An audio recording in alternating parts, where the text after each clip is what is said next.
Hi guys, good morning, good morning. So mayroon naman tayong panibagong video. So fabricated ako ng support ng electrical.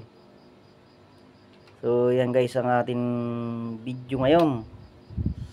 So bago tayo magsimula dyan, huwag mo natin kalimutan mag subscribe, mag like at mag share. At pakipindot na rin ang notification bell para updated kayo sa aking mga video. So yan guys ang ating fabricate ngayon ay yan ay support system ng electrical. So yan po ay naka clip yan sa Sipar-Lin. So hindi ko na mabidyoan yung pagkakabitan yan dahil medyo bawal yan sa loob yung video, kaya hanggang fabricated lang muna yung ating i-vlog. At ipakita natin kung paano gumawa ng support na yan. So yan ang ating layout. Yan ang i-clip sa Sipar-Lin. Lalagyan natin ng angle bar na 50 by 50. Parang siya ay naka-stopper. Yan ang pinaka-stopper natin mga ka-tutorial. At kasama na rin ang full welding dyan.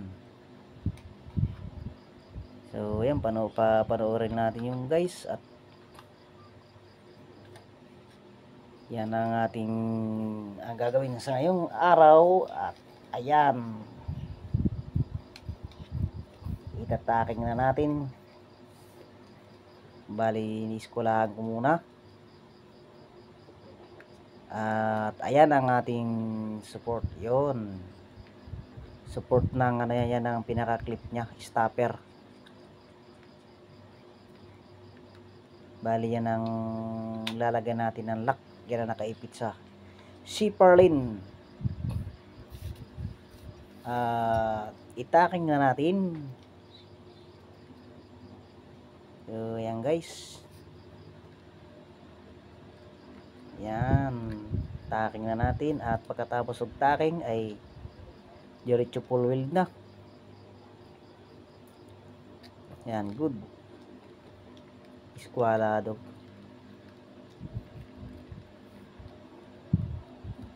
Taking natin uli.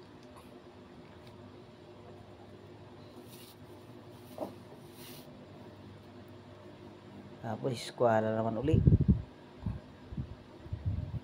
So bali ang clearance ko dyan guys ay 5 mm lang. Tapos yung laki ng Sipar-Lin 100.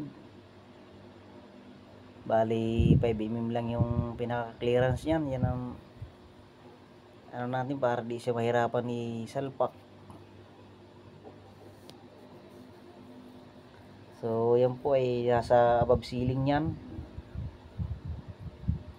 Ayan ay paggagapangan ng ating electrical wire. So bago electrical wire, bago may cable tray pa yan. At ito na po ating trabaho sa ngayon. At sisimulan natin ang full welding. At wag nating kalimutan mag-subscribe. At maraming salamat sa ating mga viewers na hindi nagsawa sa ating panunood ng aking video. So ayan.